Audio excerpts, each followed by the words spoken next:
Hello students, welcome to Acumen gate Academy. Sir, आज क्या नया है भाई? आज का दिन नया है तो भाई टॉपिक भी नया है। तो दोस्तों, ये वीडियो इन सभी स्टूडेंट के लिए बहुत ज़्यादा हेल्पफुल होने वाला है जो कहीं ना कहीं ये दो सिर वाले सांप से डरता है। क्या क्या सर? बिल्कुल। बिकॉज मुझे पता है कि आपका 11th 12th हो या तो फिर इंजीनियरिंग का फर्स्ट सेम हो या फिर थर्ड सेम हो, कहीं ना कहीं ये जो सांप है ये हमारा पीछा नहीं छोड़ता है ना? तो आप सही सोच रहे हो। इस वीडियो में मृणाल सर आपके साथ बिल्कुल डिस्कस करने वाले हैं how to approach questions which involves double integration, दो सांप। तो आपको बिल्कुल पता होगा कि अगर हम बात कर रहे हैं फॉर डबल इंटीग्रेशन तो उसका फॉर्मेट जो है वो हो सकता है कि आइदर dx dy हो या तो फिर हो सकता है कि dy dx हो। तो ये वीडियो में हम ये जानेंगे कि ये सब बला क्या है and basically how to approach such kind of questions, right? तो और कुछ बाबा की वाणी नहीं करते हुए सीधा ही मैं शुरुआत करता हूं with a question and let us see how many of you would be able to solve it before me, है ना? चलिए, तो क्वेश्चन इज डबल इंटीग्रेशन दिख रहा है आपको और जाहिर सी बात है कि यहां पे आपको कोई एक फंक्शन दिख रहा है। से दैट फंक्शन इज, जो यहां है वो है एक्स एंड वाई, और जो यहां पे लिमिट जो है या तो फिर जो ऑर्डर ऑफ इंटीग्रेशन है वो है dy dx। सिंपल। तो सबसे पहली बात तो कि ये जो आपको दिख रहा है ऑर्डर ऑफ इंटीग्रेशन यानी कि dy एंड dx, तो इसको इंटरचेंज करने का यानी कि dx dy करने का सोचिएगा नहीं। अभी तो बेबी स्टेप्स ले रहे हैं। तो भाई उन्होंने जो बोला है ना, हम ऑर्डर वही रखेंगे यानी कि y पहले x बाद में। तो सर पहले जो dy है, तो जाहिर सी बात है जो ये इंटीग्रल है ना, ये वाला सांप जो दिख रहा है जो पास है, dy के पास है, ये जो भी लोअर एंड अपर लिमिट्स हैं ये y को ही रिप्रेजेंट कर रही है। अच्छा, और जो दूर है यानी कि ये dx बाद में है और जो बाहर का इंटीग्रेशन है वो बाहर की तरफ है, तो ये जो लिमिट है 0 से a वो लिमिट है x की। क्लियर है? ये पहली चीज जो सबको पता होनी चाहिए आप सबको, कि जब हम बात कर रहे हैं यहां पे डबल इंटीग्रेशन के बारे में, डिफिनिट इंटीग्रेशन है, बिल्कुल ये डिफिनिट इंटीग्रेशन है। दो वेरिएबल्स हैं, बिल्कुल दो वेरिएबल्स हैं। बेटा कौन से दो वेरिएबल्स हैं यहाँ पे?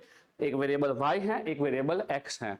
हमारी तो नानी मर जाती है जब हम सिंगल वेरिएबल की बात करते हैं और यहां तो आ गए हैं दो दो वेरिएबल्स। तुम्हें डरने का नहीं बाबा। ये क्वेश्चन गेट के एग्जामिनेशन हो या सेमेस्टर एग्जामिनेशन हो, इट्स वेरी कॉमन। तो चलिए एज एन इंजीनियर सीखते हैं how to approach such kind of question. तो पहली चीज बेटा क्या बोला मैं? क्या बोला? जो ये वाली लिमिट है ये कहीं ना कहीं लिमिट ऑफ y है, तो y का लोअर लिमिट क्या है बेटा? y का लोअर लिमिट है एक्स स्क्वायर अपॉन ए। इसका अपर लिमिट क्या है? ये लोअर है ये अपर है, तो बोलिए अपर लिमिट क्या हो जाएगा? Twice of a minus x. Clear है पहला चीज? Now second, as I told you, जो सेकंड लिमिट है वो x का लिमिट है। यहां दोनों के लिमिट काम के हैं। जो x का लिमिट है लोअर लिमिट वो है 0 और जो y का लिमिट सॉरी x का जो अपर लिमिट है वो है a। तो क्या ये पहली बात है? जो पहला ऑब्जर्वेशन है, क्या ये सबको क्लियर है? राइट? आई रियली होप कि सबको क्लियर है। और ये चीजें आप कमेंट में बिल्कुल बिल्कुल डालते रहिएगा। जिस पॉइंट से ना समझ आए वहां से आप कमेंट डालना शुरू कर दीजिएगा कि भाई ये समय से हमको समझ में नहीं आया। तो अगर हम बात कर रहे हैं limit of y and limit of x, ये हमारा आ गया है। अब क्वेश्चन ये है कि सर हाउ टू, यानी ये चीज है क्या, हम क्या निकालेंगे इसको सॉल्व करके? चलिए उसकी बात करते हैं। तो आई होप कि अगर मैं सबसे पहले बात कर रहा हूं जो है y is equal to x square upon a, ये जो फंक्शन है, I hope everyone is able to draw this function because y is equal to x square is a very well known function जिसको हम बोलते हैं parabola, है ना? तो y is equal to x square upon a simple है। वैसे ही जो यहां आपको दिख रहा है y is equal to twice of a minus x, ये भी वेल नोन है विच इज बेसिकली लाइन का इक्वेशन। सर ये आपने कैसे बोल दिया कि ये लाइन का इक्वेशन है? तो आना बेटा, आजा आजा आजा, सिखाता हूं। तो चलिए अगर हम बात करते हैं पहले जो मैंने बात किया, जो किसकी बात की मैंने? जो मैंने बात की है y is equal to x square upon a के बारे में। तो जब हम इसको ड्रॉ करना चाहेंगे तो जाहिर सी बात है हम पेन पेंसिल उठाएंगे और हम ये ड्रॉ करना शुरू करेंगे फंक्शन को। तो भाई जब हम फंक्शन को ड्रॉ करना शुरू कर रहे हैं तो देखिए क्या दिखाई दे रहा है आपको यहाँ पे, ये आपका x एक्सिस है और ये आपका y एक्सिस है। अब क्या आपको यहाँ पे ये दिख रहा है y is equal to x square upon a. I hope सबको पता है रे बाबा, ये बेसिकली होता है एक parabola. y is equal to x square upon a, ये बेसिकली होता है एक पैराबोला, क्योंकि अगर x पॉजिटिव होगा तो भी y पॉजिटिव होगा और x नेगेटिव होगा तो भी y तो पॉजिटिव ही होगा। तो जब भी तुम यहां पे ड्रॉ कर रहे हो, ये फंक्शन भी ड्रॉ कर लो और यहां लिख भी लो, ये ग्राफ किसका है बेटा, y is equal to x square upon a का। ठीक, डन, सही। उसके बाद सर y का अपर लिमिट क्या था? सो y का अपर लिमिट था, थोड़ा इसको रीअरेंज करते हैं तो बेटा क्या हो जाएगा, ये minus x plus twice of a. अब क्या बच्चा तेरे को लाइन का इक्वेशन पता है? लाइन का इक्वेशन पता है क्या? हाँ, क्या होता है, y is equal to, sir line का इक्वेशन होता है mx plus c. When you compare this equations, तो क्या दिखाई दे रहा है सर, x का कोएफिशिएंट यहां माइनस है, यानी यहां स्लोप जो होगा वो स्लोप नेगेटिव होगा। बोल हाँ कि ना, हाँ कि ना? हाँ, तो यहां जो लाइन आने वाला है वो एक डिक्रीजिंग स्लोप वाला लाइन आएगा। बिल्कुल, आई होप ये पता है आपको कि जब लाइन बढ़ता है यानी जैसे स्लोप ऊपर जाएगा, ऐसे ऊपर जाएगा तो वहां स्लोप पॉजिटिव आएगा, लाइन का स्लोप, और जैसे ही हम ऐसे नीचे उतरेंगे तो स्लोप नेगेटिव हो जाएगा।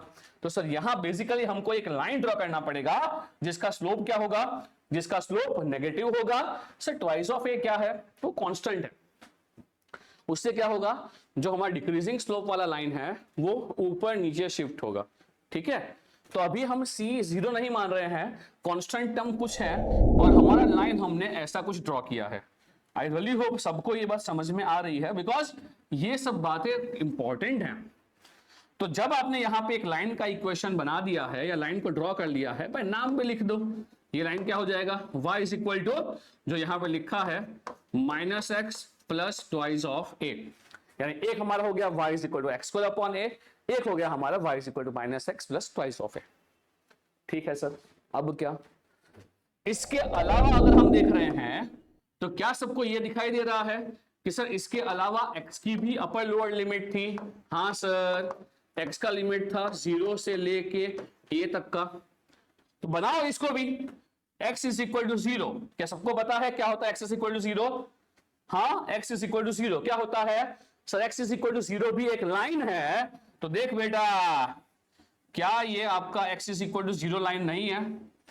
बोल, क्या ये पता नहीं तेरे को कि हाँ सर ये हमारा x इज इक्वल टू 0 का लाइन है? तो भाई यहां पे लिख भी और बना भी कि ये लाइन जो है ये x इज इक्वल टू 0 का है, और जो x is equal to a है, तो क्या x is equal to a का लाइन भी ऐसे वर्टिकल लाइन ही नहीं होगा?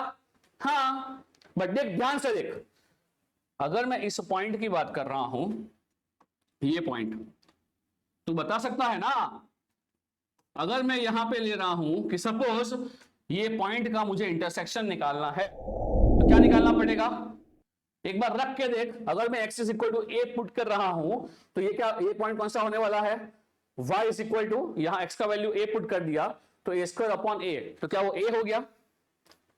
अगर मैं x is equal to a रख रहा हूं इस इक्वेशन के अंदर, तो ये हो गया y is equal to a square upon a which is a। अगर मैं यहां भी x का वैल्यू a पुट कर रहा हूं तो ये क्या होगा, minus a plus twice of a, वो भी a हो गया। तो भाई इसका मतलब क्या हो गया, ये लाइन और x is equal to a line, ये तीनों लाइन सर इस पॉइंट पे मिल रही है। बताओ कितनों को ये बात समझ में आई कि जो हमारा x is equal to a line है, सर ये x is equal to a line ये तीनों लाइंस के लिए कॉमन है। क्या क्लियर है ये बातें? तो देखिए क्या क्या दिखाई दे रहा है आपको, y is equal to x square, ये ग्रीन कलर का लाइन हो गया, ये y इज इक्वल टू जो पिंक कलर का है minus x plus twice of है, ये एक लाइन हो गया। ऑरेंज कलर का लाइन, ब्लू कलर का लाइन, तो बेटा ये जितने भी चारों लाइंस आपको दिख रहे हैं इसके बीच का रीजन क्या, ये जो भी आपको दिख रहा है ये चारों लाइंस के बीच का रीजन कहीं ना कहीं कवि आपको निकालने के लिए बोल रहे हैं। ओ ऐसा क्या? हाँ, और यहां पे अल्टीमेटली जो फंक्शन है, ये पूरा रीजन के अंदर जो फंक्शन है वो है एक्स वाई, यानी समझो वो तो कुछ बाहर ही आ रहा है, उसकी बात नहीं कर रहे हैं। I don't want to imagine that, but the thing is ये जो भी आपको दिख रहा है region which is bounded by all this चार लाइंस, इसके अंदर आपको इंटीग्रेट करना है गिवन फंक्शन को जो है एक्स वाई। क्या बात समझ पा रहे हो? कंसेप्ट क्लियर है कि हाँ क्यों निकालेंगे हम डबल इंटीग्रेशन? हाँ, पर्पस आई होप क्लियर है। हाँ क्लियर है तो भाई अभी के अभी तू लाइक कर देना कि हाँ सर समझ गए, यहां तक आए उसमें ही समझ गए हम तो। अब क्वेश्चन सॉल्व कैसे करना है, ये तो बात हो गई आई होप कहानी के बारे में, कंसेप्ट के बारे में, बट सर हम क्वेश्चन सॉल्व कैसे करेंगे? तो आओ चलो चलते हैं क्वेश्चन पे, सॉल्यूशन पे। तो चलिए क्वेश्चन इज जो हमको पूछा था, अब क्वेश्चन के अंदर आते हैं। तो i इज इक्वल टू क्या देके रखा था हमको? सर एक तो लिमिट है 0 से लेके a तक, और एक लिमिट है एक्स स्क्वायर अपॉन a से लेके if I am not wrong it is twice of a minus x, and here we need to integrate किसको? एक्स वाई, ये फंक्शन को with respect to dy dx। So the thing is how to solve this integral. तो पहली बात तो हम जब भी हम इंटीग्रेट करेंगे with respect to y, x को कांस्टेंट मान लो, ये सिंपल इंटीग्रेशन ही है, बस दो वेरिएबल्स हैं, so don't worry about both variables, दोनों को इंडिविजुअली ट्रीट करो। समझा? समझा कि नहीं? तो जब हम y के रिस्पेक्ट में कर रहे हैं तो जो x वाला वेरिएबल है उसको हम एज इट इज टाप ही देंगे, यानी एज इट इज उसको रख देंगे, इंटीग्रेट y को, और y का जो इंटीग्रेशन है वो तो भाई बच्चा बच्चा जानता है, जो क्या होगा? y square divide by 2। Limit कहां से कहां है? तो लिमिट दिख रही है sir x square upon a से लेके, जो अपर लिमिट है वो कौन है? Twice of a minus x, और ये हो गया आपका dx। डन। अब क्या करेंगे? कुछ नहीं रहा बाबा, लिमिट डालो, ये हो गया 0 से लेके a, ये हो गया x, चलो क्या हो जाएगा? Upper limit twice of a minus x, तो ये हो गया twice of a minus x to the whole square, whole divided by 2, and यहां y की जगह x टू स्क्वायर, तो क्या मैं सीधा ही डाल दूं यहां पे? देख लो ये टर्म का स्क्वायर, तो x to 4 upon a square, तो ये हो गया हमारा x to 4 upon twice of a square. चलो बोलिएगा। हाँ, अब तो मेरे प्यारे बच्चों आप मेरे से आगे निकल जाओगे, बिकॉज ये सब तो चिंदी चिंदी बातें हैं जो आप सब भी सॉल्व करना जानते हो। तो 0 से लेके a हो गया x, यहाँ पे एलसीएम वेलसीएम खत्म करते हैं, या तो फिर हाँ ठीक है खत्म करते हैं एलसीएम और वो सब भी, और साथ में यहाँ पे इसको एक्सपांड भी कर देते हैं। चलो एक्सपांशन क्या होगा इसका? से 4a square minus 4ax plus x square, और अगर हम एलसीएम बाद में लेते हैं तो चलिए यहाँ पे नीचे 2 है और यहाँ पे हो गया मेरा से x to 4 upon twice of a square, it is basically हमारा एक ही वेरिएबल बचा है x। चलिए फटाफट से इसको सिंपल करते हैं, सिंप्लीफाई भी करते हैं। एलसीएम मल्टीप्लीकेशन में साथ में ही कर रहा हूं, I really hope it's clear to you. 0 से a, एलसीएम निकल के आएगा मेरा से 1 upon twice of a square in a bracket, यहां एक मल्टीप्लाई होगा a और एक x, तो ये बनने वाला है 4a क्यूब x माइनस ये होने वाला है 4a square x square plus ये होने वाला है x cube as well as a square. देख लीजिए एक बार, हाँ यहाँ a स्क्वायर है तो ये होने वाला है a क्यूब, देख लीजिए। डन, बिकॉज हमने यहाँ पे एलसीएम भी ले लिया है a स्क्वायर का और साथ में x को भी मल्टीप्लाई कर दिया है। तो देखिए यहां भी होने वाला है a स्क्वायर, तो ये हो जाएगा a रेज़ टू 4 यहां हो जाएगा a क्यूब और यहां हो जाएगा a square x cube and minus this would be से x is to 4 whole divided by, हमने ट्वाइस ऑफ a स्क्वायर तो कर ही दिया है। देख लीजिए एक बार, क्या ये पूरा ही सही है? डन? हाँ, कमेंट कीजिए। राइट, आई होप कि सही है।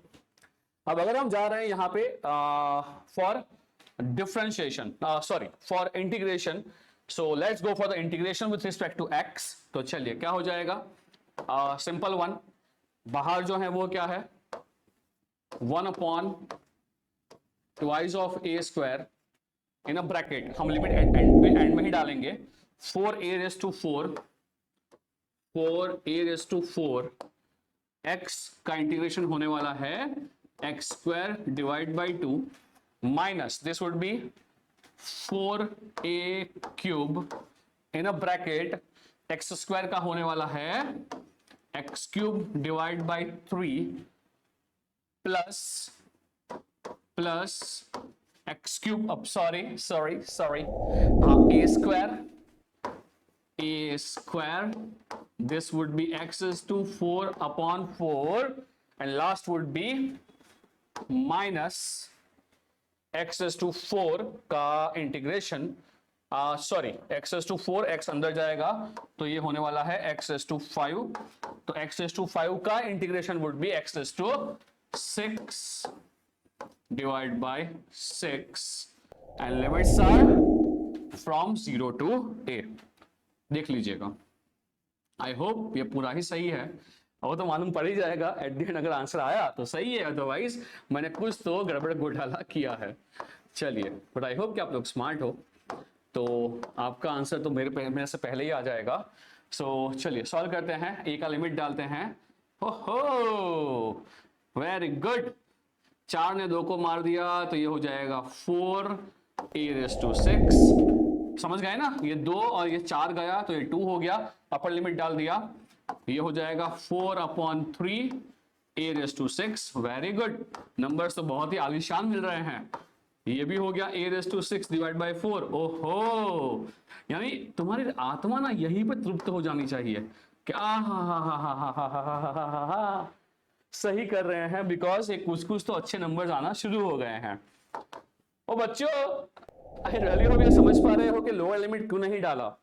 लोअर लिमिट 0 है, ये सब में डालेगा आंसर 0 हो जाएगा, डाल के चेक मत करना भैया। चलो क्या हो गया, ये 1 upon twice of a square. चलो दिस वुड बी, एलसीएम लेते हैं, 3 4 6 12 यानी यहाँ पे 12 से मल्टीप्लाई करेंगे तो 12 दूना 24 a रेज़ टू 6 माइनस 3 यानी 4 4 16 a रेज़ टू 6, यहाँ पे plus 3 a raise to 6 minus यहाँ पे 2, तो ये जगह 2a raise to 6 whole divided by this number would be 12। खत्म। 24 और 3 27, 16 और 2 18, तो जब हम सॉल्व कर रहे हैं तो ये 27 minus 18 this would be 9a raise to 6, 9a raise to 6 divide by 12 दूना 24 a स्क्वायर। तो सर जब भी हम इसको सॉल्व करेंगे तो answer would be 3a raise to 4 divide by 8। अब लो, क्या ही डिफिकल्ट था इसमें, बताओ मेरे को, क्या ही डिफिकल्ट था। हाँ, मैं मानता हूं कि जो इसका फीलिंग है, यानी जो तुम्हें वो ग्राफ ड्रॉ करना और समझाना है कि हाँ ये रीजन है हम जिसमें गिवन फंक्शन को इंटीग्रेट करना चाहते हैं, ये मानता हूं कि भाई ये चीजें मस्त हैं कि ये जो रीजन आर है, तो रीजन आर के अंदर मेरे को गिवन फंक्शन को इंटीग्रेट करना है। बट आई रियली होप ये बातें समझ पाए हो। जब भी डबल इंटीग्रेशन वाला क्वेश्चन होता है तो पहली बात तो उसके अंदर ये लिमिट, यानी कि ये जो भी फंक्शंस हैं, y is equal to x वाला फंक्शन होगा या x is equal to y वाले फंक्शंस होंगे, तो भाई बच्चा लोग इसको पहली बात तो ड्रॉ करना इज वेरी इंपॉर्टेंट। आप इसको अच्छे से ड्रॉ कर पाने चाहिए, बिकॉज कई बार ये होता है कि आपको एग्जाम के अंदर सिर्फ और सिर्फ क्या बोल देते हैं कि भाई ये है वाई की वाइज लाइक फंक्शन ये है, यानी 4 लाइन के इक्वेशंस हैं या 4 कर्व्स के इक्वेशन हैं और आपको फंक्शन को इंटीग्रेट करना पड़ेगा फॉर गिवन रीजन।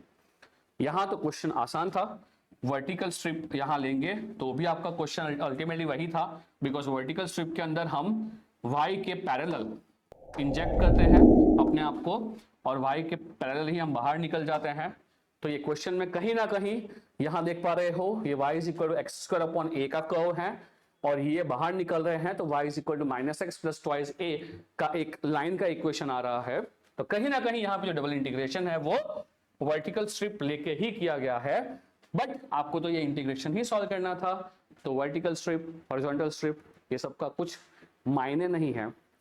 तो आई रियली होप इस वीडियो में आप इतना समझ पाए हो कि जब भी आपको एक सिंपल सा डबल इंटीग्रेशन सॉल्व करना है, you can treat it as a single variables integration. जब dy कर रहे हो तो आपका x वेरिएबल इंडिपेंडेंट है, जब आप dx कर रहे हो तो आपका y वेरिएबल इंडिपेंडेंट है।